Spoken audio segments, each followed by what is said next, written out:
Kabanata 721. Dinala ni Lupin ang manager ng Sultry Night, si Peter Jones, sa kay Charlotte. Sa sandaling nakita siya ni Peter, ang kanyang mga labi ay nakabuka ng malapad sa hindi makapaniwala. Siya ba?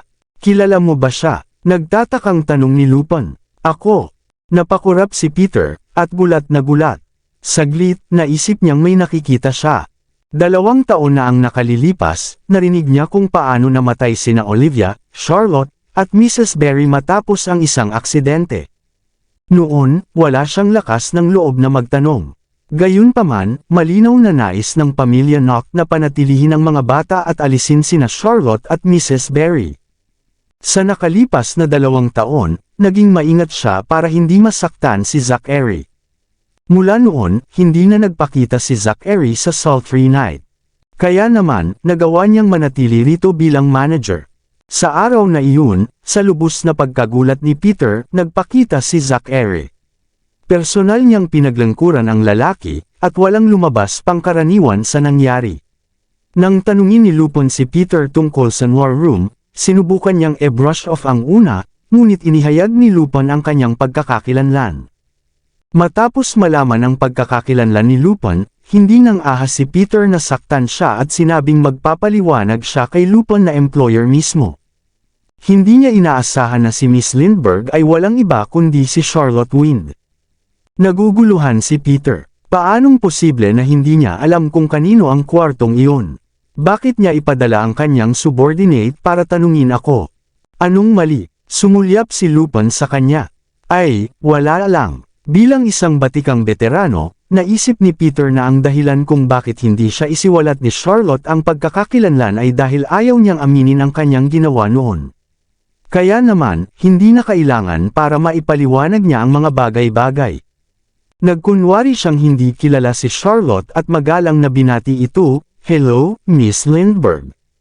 Umangat ang ulo ni Charlotte. Nakita niyang pamilyar siya, ngunit hindi niya maalala kung saan niya nakita siya dati. Miss Lindbergh, nagayos ako ng booth para sa iyo. Mangyaring sumama sa akin. Matapos sakayin si Charlotte at ang kanyang entourage sa booth, inihain niya sila ng isang bote ng alak sa bahay. Miss Lindbergh, mangyaring maghintay ng ilang sandali. Malapit nang maging handa ang iyong pribadong silid. Imbes na sumagot sa kanya, tumingin si Charlotte kay Lupin. Kaagad, iniulat ni Lupin, nagtanong ako tungkol dito, ngunit sinabi ni Ginoong Jones. I'm really sorry, Miss Lindbergh, agad na humingi ng tawad si Peter. Hindi namin mabubunyag ang aming mga impormasyon ng kliyente sa iba. Ikinalulungkot ko iyon. Hindi na nag-usisa pa si Charlotte. Gaano ka nakatagal nagtatrabaho dito? Tanong niya. Mga 2.5 taon. Sagot ni Peter na nakayuko ang ulo. Nakita mo ba ako dito dati? Nagpatuloy si Charlotte. Well, natigilan si Peter, at nawalan ng sasabihin. Mukhang nakita na niya ako. Napagtanto ni Charlotte na nakapunta na siya sa HCT at Sultry Night noon. Parang nawalan ako ng parte sa aking alaala. Tumabi si Peter nang may takot. Narinig niya ang tungkol sa pamilyang Lindbergh na kasing kapangyarihan ng Knock family. Maging ang pamilya Knock ay kailangang magbigay daan sa kanila, kaya pinaalalahanan niya ang kanyang sarili na mag-ingat. Gayunpaman, nagtataka siya, paano naging Lindbergh si Charlotte Wind. Sa sandaling iyon, dumating ang kanyang mga tauhan upang ipaalam sa kanila na handa na ang pribadong silid. Nagmamadaling sinabi ni Peter, Miss Lindbergh, handa na ang iyong pribadong silid. Mangyaring sumama sa amin. Ibinaba ni Charlotte ang kanyang baso at sumunod sa likuran ni Peter. Si Lupin, Morgan, at ang iba pa ay sumunod sa kanya. Miss Lindbergh, kung may kailangan ka, sabihin mo lang sa akin. I arrange for it ASAP, seryosong sabi ni Peter. Anong mga serbisyo ang ibinibigay mo dito? Ang sulyap ni Charlotte ay lumipad sa buong club. May mga babaeng nasa katanghaliang gulang na mag-agarang bihis na nagsasayawan na may kasamang mga gwapong lalaki. Karaniwan, ang mga lalaki ay pumipili ng ilang hosts upang uminom kasama nila. Para sa aming mga kliyenteng babae. Ganyan kabastusan. Saway ni Lupin. Tumingin si Peter at tumahimik. Magbabayad ang mga babae para sa mga host para samahan sila. Napataas ang isang kilay ni Charlotte. Bahagyang umubo si Peter bago sumagot ng maingat, oo, iyon ang kadalasang ginagawa nila. But you can relax by drink at makikinig din ng music dito. Ngumuso si Charlotte sa panghahamak. Agad siyang nahuli ni Peter at nag-alok, ihahatid kita ng alak mula sa aking koleksyon. Tumango si Charlotte. Papasok na sana siya sa private room niya nang may lumitaw na pamilyar na figure sa kanyang linya ng paningin. Agad siyang napatigil sa gulat. Sa hindi malamang dahilan, nagsimulang tumibok ang kanyang puso. Ang figurang ito ay nakaukit sa kanyang utak na para bang nakita niya ito sa kanyang nakaraang buhay. Sinugod siya ni Charlotte, ngunit mabilis na humakbang ang lalaki sa unahan. Binilisan ang lakad, akmang aabutan niya ito nang lumiko ito sa isang mahabang pasilyo noon at tumalikod para bigyan siya ng tingin.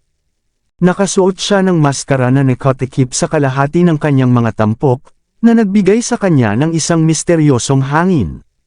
Sinipsip siya ng kanyang nagbabagang tingin sa madilim at mahiwagang kailaliman nito. Natigilan, napagtanto ni Charlotte na nawala ang lalaki sa isang kisap mata. Nakatayo siya sa lugar, medyo natagalan siya bago bumalik sa katinoan. Bumungad sa kanyang isipan ang figure ng lalaki. She racked her brains, trying to recall anything about him, pero wala naman. Miss Lindbergh. Hindi nagtagal ay naabutan siya ni Lupin, Morgan, at ng iba pa. Ayos ka lang ba? Kunin mo ang lalaking iyon para sa akin. Umikot si Charlotte at inutusan si Peter. Ngayon din.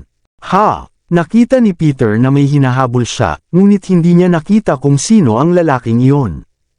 Siya ay matangkad, nakasuot ng itim, at nakasuot ng maskara na nakatikip sa kalahati ng kanyang mukha.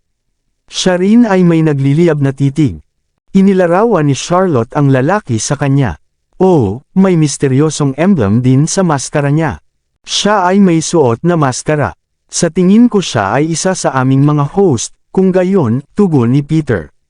Gagawin ko ang aking makakaya. Parehong namangha sina Lupin at Morgan. Pinagtawanan lang ni Miss Lindbergh ang ideya ng pagkuha ng mga host kanina. Bakit siya humihingi ng isa ngayon? Tumungo si Charlotte sa kanyang silid, kung saan ang ilang mga server ay naghahanda ng kanilang mga inumin at merienda.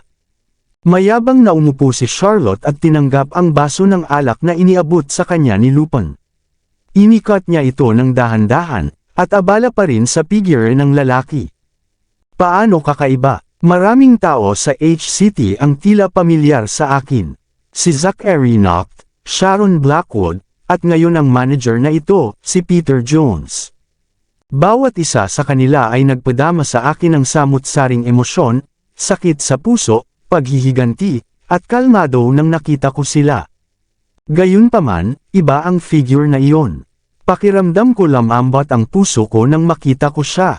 Para kaming magkasama sa isang masayang nakaraan. Kailangan ko siyang mahanap ngayon. Nagpalitan ng tingin sina Lupin at Morgan at walang sabi-sabing nakasimangot. Samandal si Charlotte sa sofa at nag-cross legs.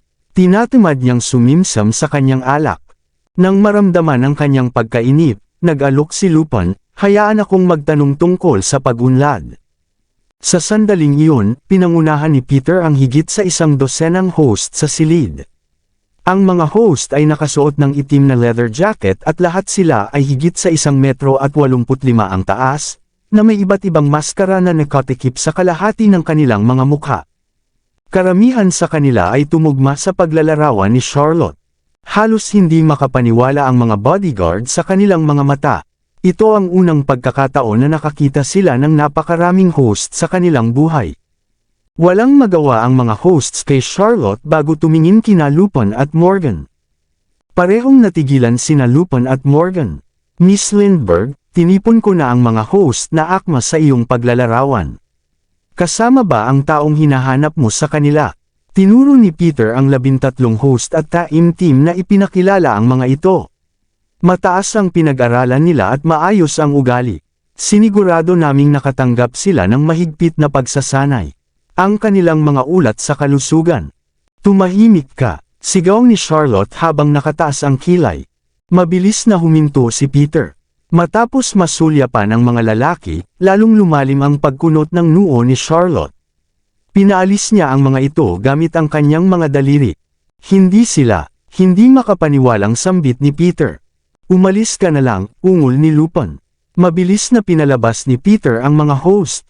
Pumasok siyang mag-isa pagkatapos at pagod na nagtanong, Miss Lindbergh, ang mga iyon ay ang mga host na tumugma sa iyong paglalarawan. Baka nagpalit siya ng damit. Iminungkahi ni Lupin. Posible yun. Hahanapin ko ulit siya. Aalis na sana si Peter nang pinahinto ni Charlotte siya. Maghintay. Oo, sagot ni Peter nang huminto siya sa pintuan. Hindi kaya siya host dito. Bumalik sa isip ni Charlotte ang lalaki. Hindi siya mukhang mababang host. Kung hindi siya host, bakit siya magsusuot ng maskara? Pinabulaanan ni Peter. Pagpapatuloy niya, karamihan mayayamang tao at may-ari ng negosyo ang mga kliyente namin. Yung iba mga higher up sa kanilang mga kumpanya. Gusto nilang mag-relax dito, na pinaglilingkuran ng aming mga host at hostess. Wala sa kanila ang gagawin na magsuot ng maskara.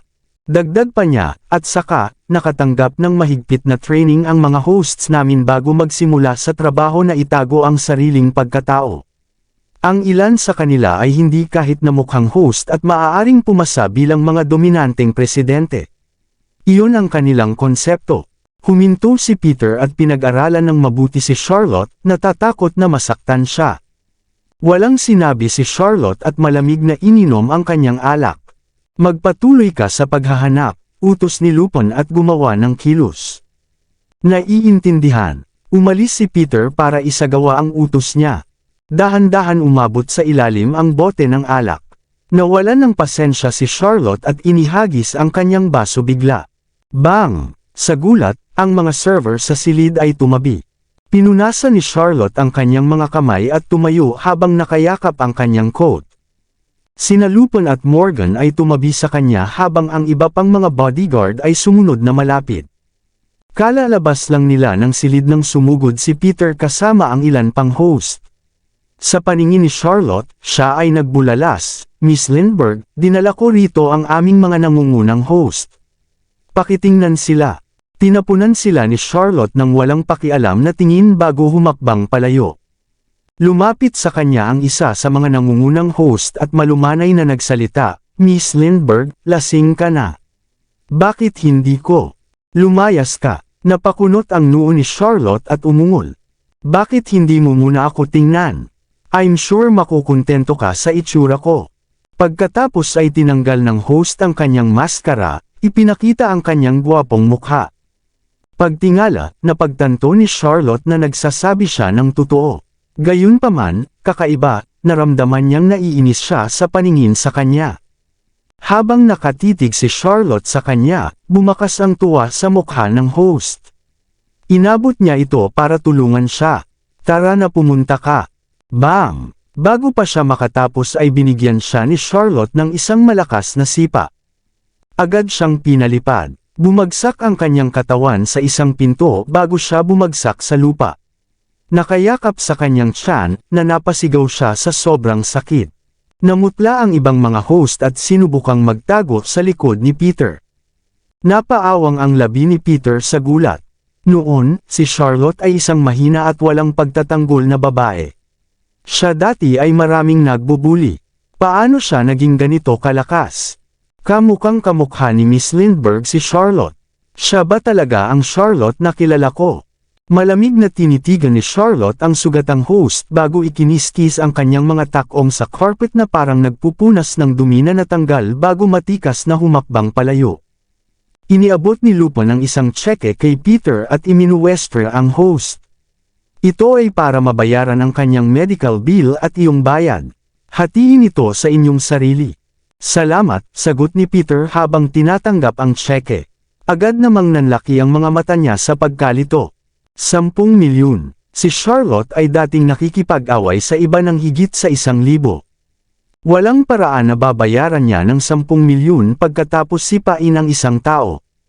Nagkamali ba ako? Hindi kaya si Miss Lindbergh ay si Charlotte? Tulala pa rin si Peter nang umalis si Charlotte kasama ang kanyang mga bodyguard.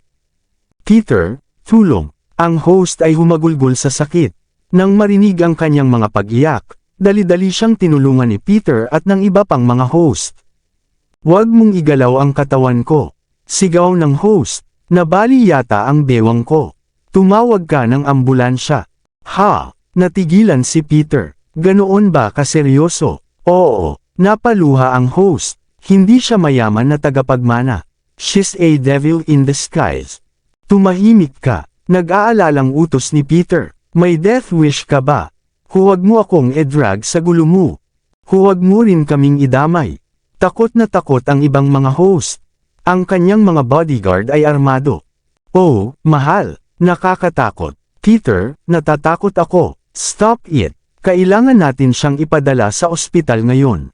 Hindi. Huwag mo akong hawakan. Tumawag ka lang ng ambulansya. It's not like you're dying. Kung tatawag tayo ng ambulansya, magugulat ang mga kliyente natin. Napaungol ang host. Peter, isa kang walang pusong tao. Tumahimik ka. Magkano ba ang ibinayad nila sa atin? I think I'm going to be paralyzed for the rest of my life. Ang pera dapat sa akin. Kalokohan. Hatiin natin sa kalahati. Hoy! Samantala, si Charlotte naman ay nakasimangot sa disgusto. Lumitaw ang lalaking iyon, at napukaw ang aking damdamin, at nawala ng walang bakas. Sino siya? Maingat na mungkahi ni Lupin, na kanina pa nag-aaral sa kanyang amo. Miss Lindbergh, kumalma ka muna.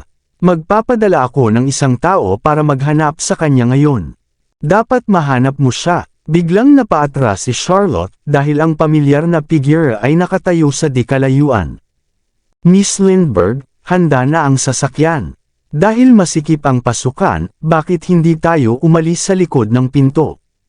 Nagsasalita pa si Morgan nang sumugod si Charlotte. Bago pa maabot ni Charlotte ang lalaki, isang lasing ang biglang hinawakan ng lalaki ang kamay niya. Hoy, gorgeous! Saan ka pupunta? Halika at uminom ka kasama ko. Bitawan mo ako. Galit na sigaw ni Charlotte. Hindi pwede. Ikaw ang pinakamaganda dito. Inabot ng lasenggo ang kanyang baba. Akmang sasalakayin siya ni Charlotte nang biglang umihip ang nagyayelong hangin na tinakpan ang kanyang tenga at sinaktan ang lasing. Thud! Bumagsak sa lupa ang lasing na lalaki kasabay ng pag-agos ng dugo mula sa kanyang ilong. Biglang lumingon si Charlotte sa kanyang balikat. Ang lalaking nakayakap sa kanya ay walang iba kundi ang lalaking namataan niya sa koridor kanina. Sa ngayon, nakataas siya sa kanya sa isang proteksyon na tindig. Isang bagay na hindi maintindihan ng bumungad ang titig nito habang walang sabi-sabing nakatitig sa kanya. Tinakpan ng maskara ang kalahati ng kanyang mukha, ngunit may pakiramdam ng pamilyar sa kanya. Para silang magkasintahan sa past life nila. Hinahanap mo ba ako? He raised sexily in his deep and lilting voice right beside her ear. Sino ka? Napatingin sa kanya si Charlotte. Nang marinig yun, nagdilim ang ekspresyon ng lalaki. Mukhang nawala na talaga ang alaala niya. How dare you attack our boss? Galit na nagngangalit ang mga bodyguard ng lasenggo at sumugod sa kanila, na ibinubuhos ang mga walang laman na bote ng beer. Niyakap ng lalaki si Charlotte at umikot. Itinaas niya ang kanyang paa at nagpadala ng flying kick. Bam! Ang mga bodyguard ay pinalipad at bumagsak sa isang glass table sa isang booth na nagkapira-piraso. Sumama ka sa akin. Hinawakan ng lalaki ang kamay ni Charlotte at dinala siya sa pintuan sa likod. Miss Lindbergh, mabilis na sinundan siya ni Lupin. Nag-hand gesture si Charlotte. Ibinato ni Lupin ang susi ng sasakyan sa kanya at pinigilan si Morgan na sumunod sa kanya. Bakit hindi natin siya sundan? Nag-aalalang tanong ni Morgan. Paano kung may mangyari kay Miss Lindbergh?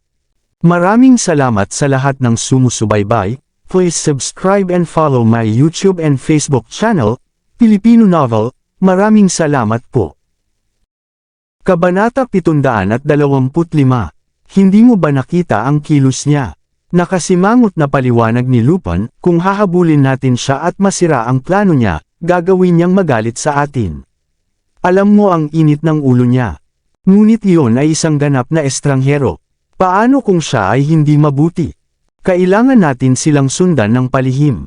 Tumungo si Lupin sa pintuan sa likod, at si Charlotte at ang misteryosong iyon ay lumabas kasama ang lalaki sa club sa pamamagitan ng pintong iyon kanina. Hindi kami maaaring magbuntot ng masyadong malapit o hayaan ang anumang mangyari sa kanya.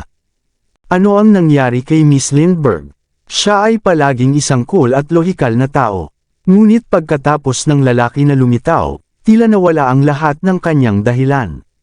Hindi mo ba alam, kahit na ang pinakamakapangyarihan ay mahuhulog sa isang sulyap ng kagandahan. Sa isang liblib na sulok, pinagmamasdan ni Marino ang paghatid ni Zachary kay Charlotte. Tuwang-tuwa, ipinahayag niya, nagtagumpay si Mr. Noct. Nakakaistorbo ang mga babaeng yan, nakakunot noong sabi ni Ben. Sina Lupin at Morgan ang tinutukoy niya. So, dapat ba natin silang pigilan? Nag-aalalang tanong ni Marino. Kung gagawin natin, mawawala ang plano natin. Tiwala si Ben. Huwag kang mag-alala, si Mr. Noct ay may sapat na kakayahan na mawala sila. Oo, tama ka, pagmamalaki ni Marino. Dapat ba nating sundan sila at tingnan kung paano ito ginagawa ni Mr. Noct? Makikita natin ito mula rito. Itinulak ni Ben ang bintana at inihayag ang parking lot sa likod ng pinto sa likod. Kaagad, nakita nila si Zachary, na ngayon ay nakabalat kayo bilang isang misteryosong lalaki, na tumatakbo kasama si Charlotte. Maglakas loob ka bang sumama sa akin para sumakay?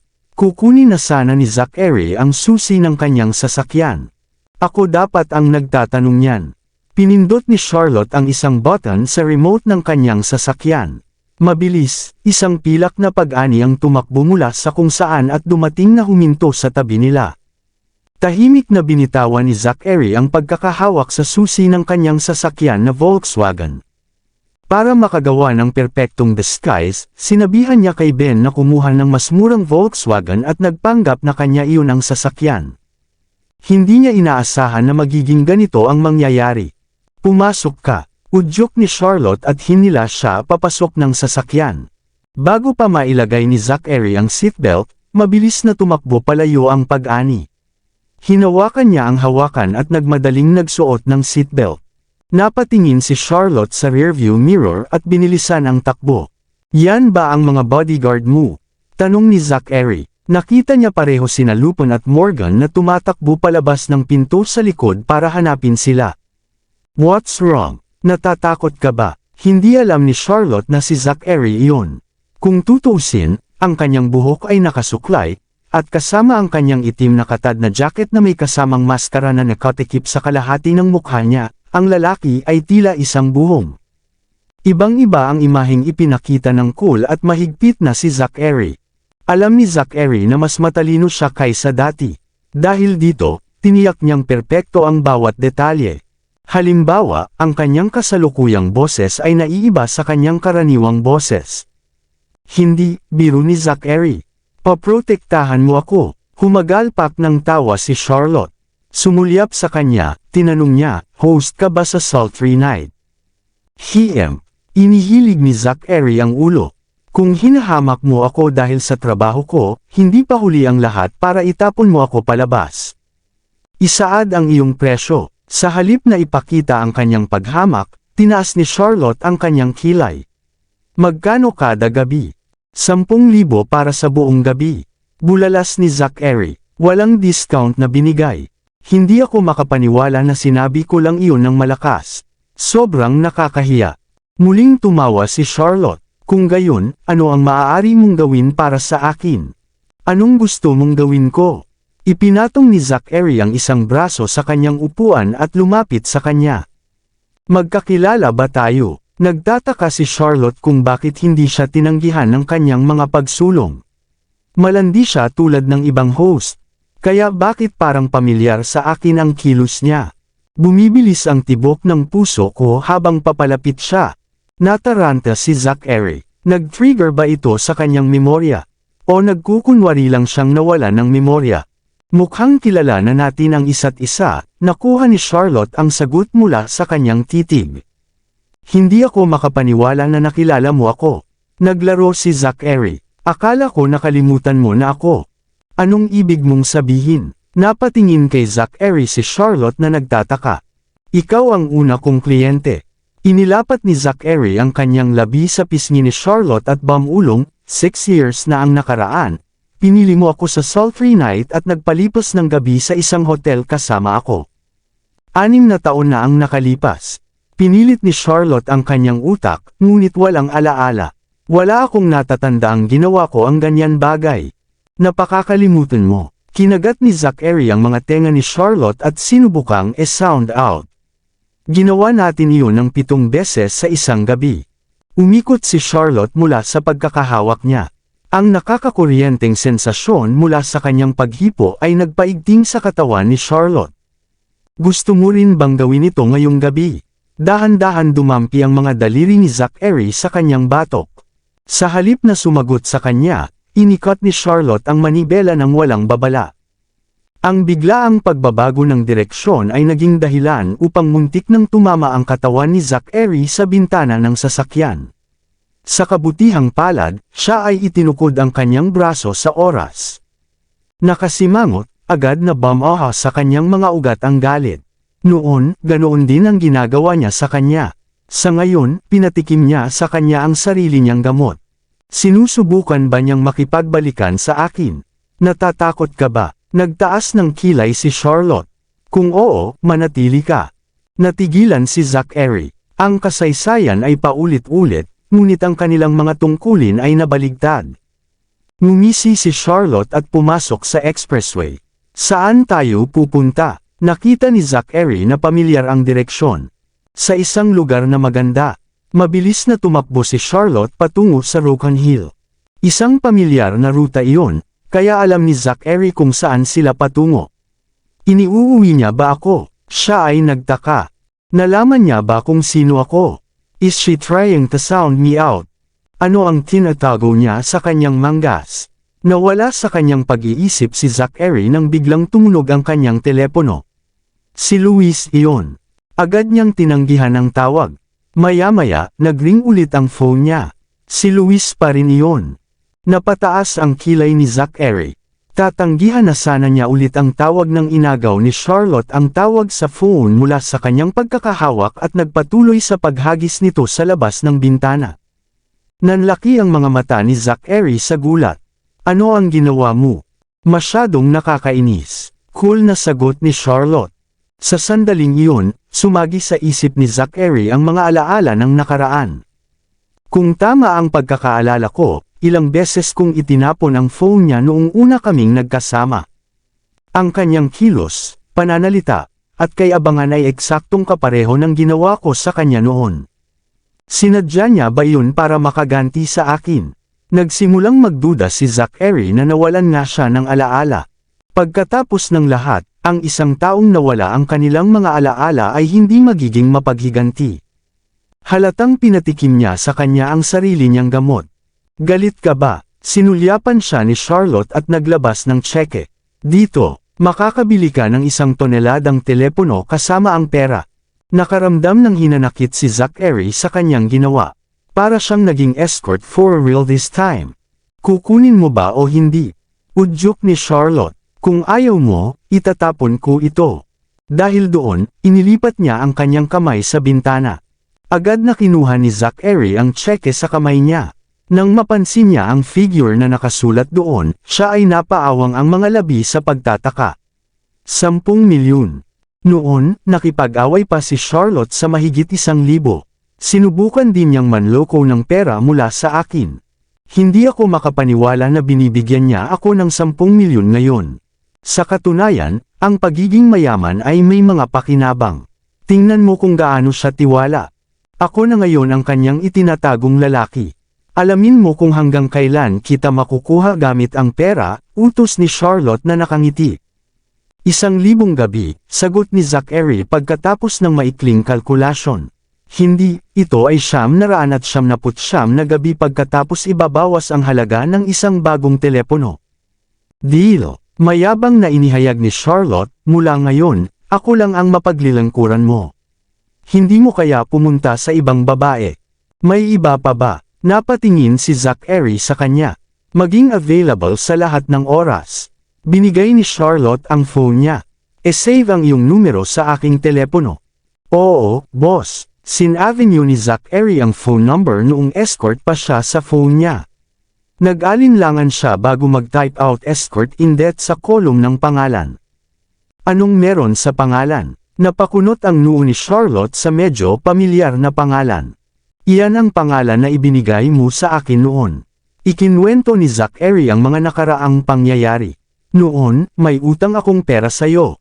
Kaya sinabi mo sa akin na ibigay ko sa iyo ang kalahati ng aking pang-araw-araw na kinikita para ibalik ko sa iyo." Natawa si Charlotte. "No way. Seryoso? Magkano ba ang kinikita mo araw-araw? Yung kaunting pera wala sa akin. Mahirap ka noon." Bumangon ang pait sa puso ni Zachary nang mag-flash sa kanya ang mga alaala sa isip. Nakipag-away ka pa sa iba ng higit sa 1,000. Seryoso? Nag-aalinlangan na tumaas ang isang kilay ni Charlotte. Gayunpaman, hindi iyon mahalaga. Ibinulsa ni Zachary ang tseke. "Mayaman ka na ngayon. Salamat sa pera." Ungol ni Charlotte bilang pagsang-ayon. "Kung maganda ang trabaho mo, gagantimpalaan kita mamaya," sabi niya sa kanya lahat ng seryoso. "Anong serbisyo ang gusto mo sa akin?" Lumapit si Zachary at huminga sa tenga ni Charlotte. "Ipapaalam ko sa iyo kapag kailangan ko ito." Bahagya siyang tinulak ni Charlotte.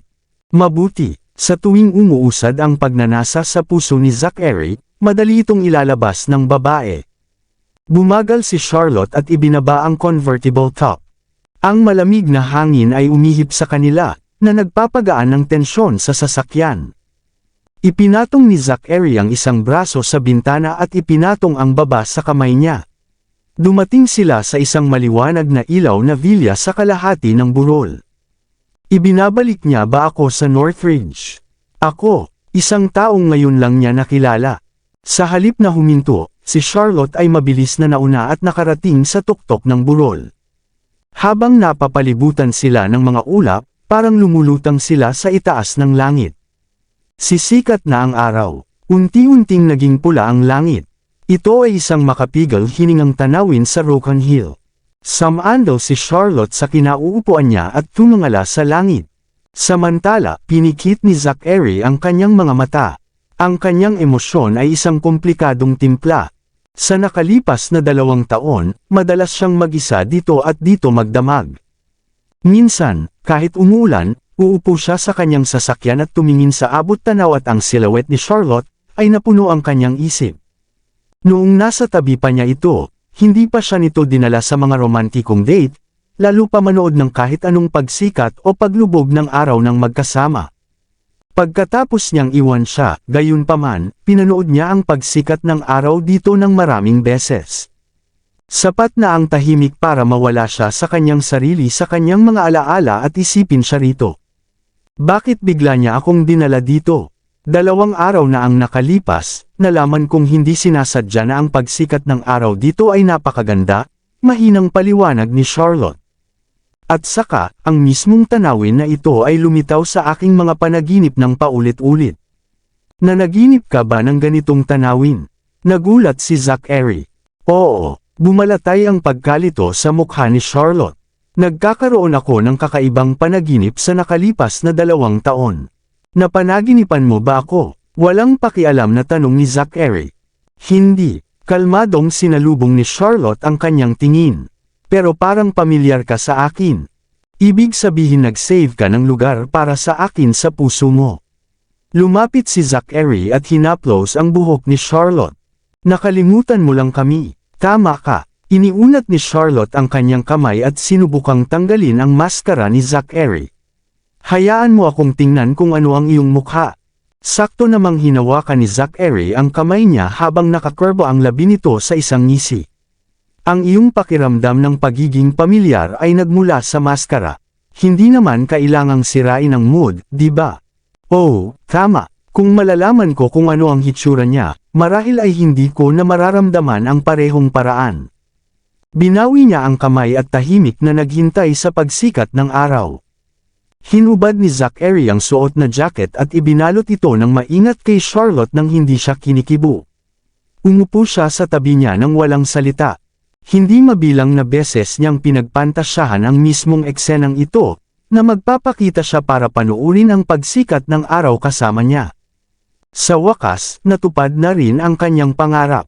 Di nagtagal, ang unang sinag ng sikat ng araw ay nagbigay ng kulay rosas na kulay sa kalangitan ng umaga. Sumikat ang matingkad na araw sa mga puno ng Rocan Hill, na lumilikha ng isang nakamamanghang tanawin. Labis na nabuhayan ang loob ni Charlotte. Iniunat niya ang kanyang mga braso ng malapad at nasiyahan sa bihira at masayang sandali.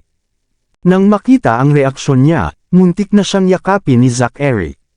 Gayunpaman, nanatili siyang tahimik at hindi humiga ng daliri sa kanya. Pagkatapos ng lahat, dapat niyang gawin ang mga bagay ng paisa-isa. Dahan-dahan sumisikat ang araw sa abot tanaw habang sila ay na-expose sa mainit na sikat ng araw. Isinara ni Charlotte ang convertible top at nagmaneho pababa ng burol.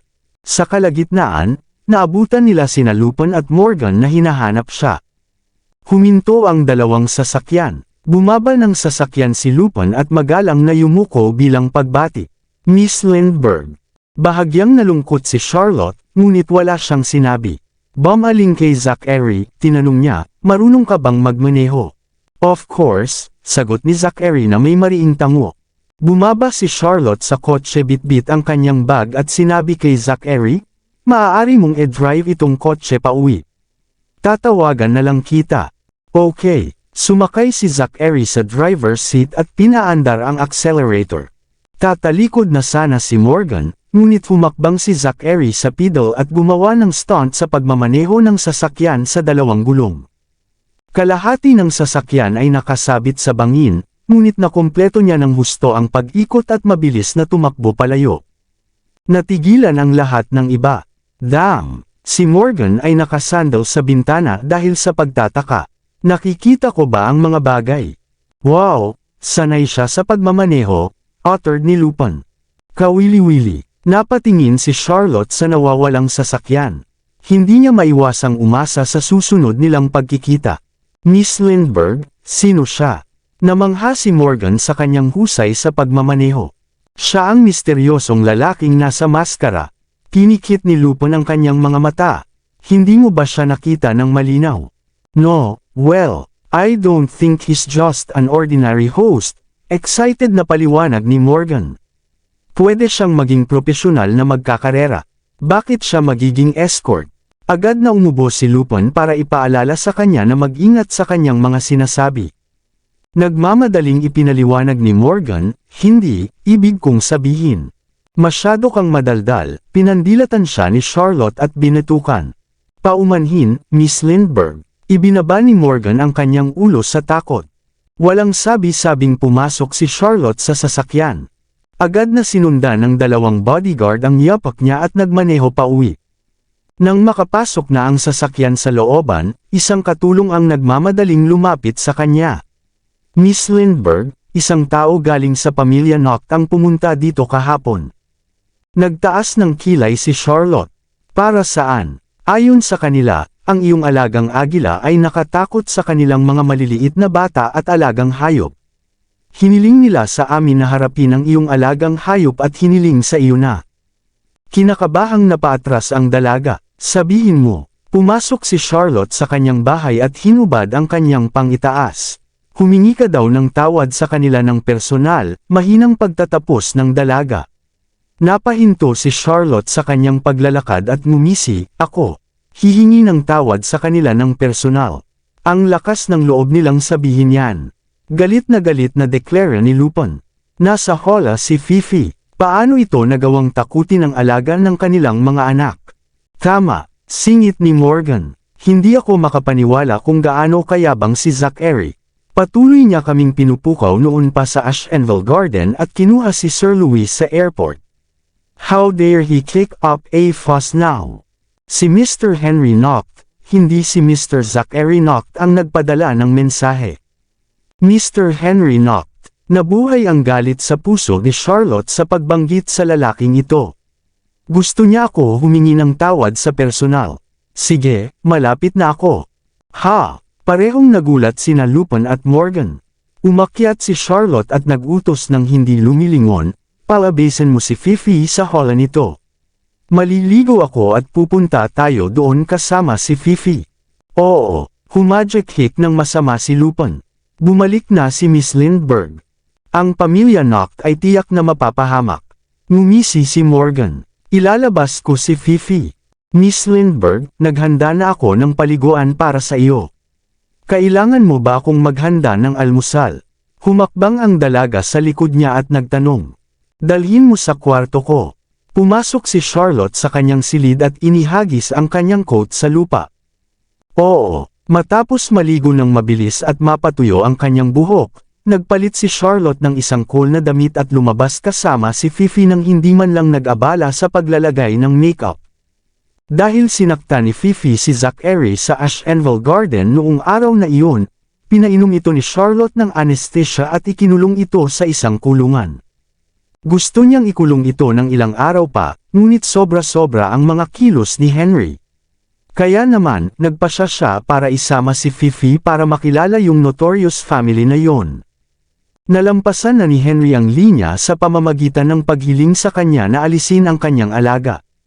Samantala, dumating si Zachary sa bahay dala ang pag-ani. Sina Ben, Bruce, at ang iba pa ay agad siyang tinanggap sa bahay. Mr. Noct, kaninong sasakyan ito? Nagtatakang tanong ni Bruce. Sa babae, sagot ni Zachary pagkababa niya ng sasakyan. Parada mo sa garahe. Siguraduhin walang iba na gagamit ito. Nakuha ko. Agad na kumilos si Ben. Mr. Noct. Lumapit si Bruce at nagsumbong sa kanya sa mahinang boses. Kahapon, may pinadala ako sa Lindbergh residence upang paalalahanan sila, ngunit wala si Miss Lindbergh sa bahay. Kanina lang, nagpadala ang lolo mo ng isang tao na naman. Ano? Tumigil si Zachary. Sabi ko naman sa'yo bantayan mo diba? Ginawa ko, ngunit hindi ko mapigilan ang mga tauhan ni Mr. Spencer. Mukhang natigilan si Bruce. Nais kong magsumbong sa iyo noong kalagitnaan ng gabi pero wala ka dito. Ano ang ginawa ng mga tauhan ni Spencer? Tanong ni Zachary. Kung hindi ako nagkakamali, sinabihan niya silang harapin ang agila na iyon sa lalong madaling panahon. At saka, sumulyap si Bruce sa paligid bago bamulong sa tenga ni Zachary. Gusto niyang pumunta ang pamilya Lindbergh at humingi ng tawad ng personal. Kumunot ang noo ni Zachary. Damn it! Kung dumating si Charlotte, sasaluhin niya ako. Pero sobrang yabang niya. Hindi ko akalain na darating siya at humingi ng tawad. Besides, masyado pang maaga. Malamang maliligaw siya, magsuot ng skincare, mag-almusal, at babalik na matulog. Sa pag-iisip na iyon, nagpahinga si Zachary at bumalik sa kanyang silid. Magandang umaga, Daddy. Morning, Daddy. Daddy, bakit nakabihis ka? Sakto namang lumabas ang triplet sa kwarto nila. Magalang nilang binati si Zachary bago nag-scan sa kakaibang suot ni Zachary. Nagpunta ako sa isang ball night kagabi. Nakaisip si Zachary ng isang perpektong dahilan sa lugar. Sa ngayon, tinanggal na ni Zachary ang kanyang maskara at leather jacket. Kumpara sa buong suot niya noong huling gabi, parang normal na siya ngayon. Kadalasan, hindi siya mahuhuli na nakasuot ng kakaibang t-shirt, pantalon, at bota, pabayaan ang makinis na kanyang buhok pabalik. No wonder na natili ka sa labas magdamag, sabi ni Ellie na nakaawang ang labi. Bad Daddy, matanda ka na, kaya mangyaring alagaan ang iyong kalusugan. Ang pagpupuyat ng magdamag ay masama para sa iyo. Kabanata 730, nakuha ko. Yumuko si Zachary at binigyan ng mainit na yakap si Ellie. Sige, oras na para sa almusal. Si Ellie ay nagtanim ng halik sa pisngi ni Zachary at bumaba. Pagkaalis ni Ellie, lumapit sa kanya si Jamie at mahinang nagtanong, Daddy, nakipag-date ka ba sa ibang babae? Nagmamadaling tinakpan ni Zachary ang bibig ni Jamie at inikot ang kanyang ulo upang tingnan kung narinig ni Ellie sila. Ito ay isang sensitibong bagay. Maaari niyang kausapin ang kanyang anak tungkol dito, ngunit ito ay isang masamang ideya na gawin ito na ipaalam sa kanyang anak na babae. Matapos mawala ang figure ni Ellie sa paningin, inilayo ni Zachary ang kanyang mga kamay at tinapik niya ang kamay ni Jamie na malumanay sa kanyang ulo. Ikaw brat ka, ano iyon? Hiningi niya. Nagkamali ba ako? Isang masamang hagikhak ang pinakawalan ni Jamie. For the past few days, iba ang kinikilos mo. Yung mga mata mo ay kumikinang sa tuwa. Minsan, matatawa ka ng walang dahilan. Gayun din, nakauwi ka na sa nakaraan 2 taon. Ngayon, nananatili ka sa labas. Ibig sabihin nakikipag-date ka sa ibang babae. Bata ka pa, anong alam mo? Ginulo ni Zachary ang buhok niya. Hoy, huwag mong guluhin ang buhok ko. Malungkot na itinulak siya ni Jamie palayo. Hindi ba normal ang pakikipag-date sa ibang babae? Bakit ang lihim mo? Ako, natigilan si Zachary nang makita niya ang nag-aalab na galit sa mga mata ni Robbie. Robbie, Jamie, bumaba na kayo at kumain ng almusal niyo. Maya-maya, sumigaw si Henry mula sa ibaba. Darating, sigaw ni Jamie bilang sagot. Daddy, bababa muna ako. Sige na. Tinapik-tapik ni Zachary ang kanyang puweten at pinagmamasdan siya habang papalayo. Sinubukan niyang hawakan ang kamay ni Robbie, ngunit ang huli ay umiwas sa kanya ng hawakan at humakbang pababa ng hagdan ng walang salita. Nang mapansin ni Zachary ang kanyang mood, nagsalubong ang kanyang mga kilay. Mas matured si Robbie kaysa kina Jamie at Ellie. Noon pa niya hinihintay na umuwi ang mommy niya, kaya malamang gusto niya rin gawin ko ito. Ayaw niyang may pumalit sa kanyang mommy. Gustong sabihin sa kanya ni Zachary na nililigawan niya ang kanilang mommy, ngunit hindi ito ang tamang oras.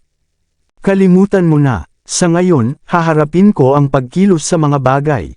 Naliligo siya nang biglang may kumatok sa pinto. Si Ben iyon. Mr. Knocked, Mr. Knocked, nag-aalalang sigaw niya. Dahil alam ni Zachary na ito ay isang bagay na kagyat, agad na binalot ni Zachary ang kanyang sarili ng tuwalya at naglakad palabas na may bula pa rin ang nakikita sa kanyang ulo. Ano ito? Sumugod si Ben at nagulat, narito si Miss Lindbergh. Ano? Natigilan si Zachary. Mabilis, na nabawi niya ang kanyang katinuan at nagutos, pigilan mo sila. Huwag hayaan na makita sila ni Lolo at ng mga bata. Magpapalit ako ng damit at bababa na ako. Oo, agad namang umalis si Ben. Mabilis na naglinis si Zachary at nagmamadaling bumaba ng hagdan. Bago pa niya maabot ang mga ito, narinig niya ang hiyaw ng agila at hiyawan ng mga bata sa takot. Sabay ipinikit niya ang kanyang mga mata sa hindi makapaniwala. Dam mo, babae ka. Seryoso mo bang tinatakot ang iyong mga anak sa agila? Mukhang may amnesia ka talaga . Sa ibaba, magkasalubong ang mga kilay ni Robbie. Siya ay natakot ngunit naglagay ng kalmadong harapan. Parehong ibinaon ni na Jamie at Ellie ang kanilang mga sarili sa mga bisig ni Henry sa takot. Niyakap sila ni Henry at galit na nagtanong, ano ang nangyayari? Mr. Knock, sila ay taga Northridge, narito upang mag-alok ng paumanhin ng personal, dumating ang isang bodyguard at pinaalam kay Henry. Napakapangit, galit na sigaw ni Henry. Dinala nila ang agila na iyon para humingi ng tawad sa atin. Ito ay halatang provocation. Oo, sagot ng bodyguard at kinakabahang ibinaba ang tingin. Patayin ang agila. Hinampas ni Henry ang mesa at nagutos. Well, nag-alinlangan ang bodyguard. Pinipigilan sila ni Ben at Bruce sa anumang bagay, kaya nga halatang ayaw ni Zachary na madamay sila sa bagay na ito. Gayunpaman, binibigyan sila ni Henry ng salungat na mga utos. Mahirap para sa kanila na mapagitna sa parehong employer.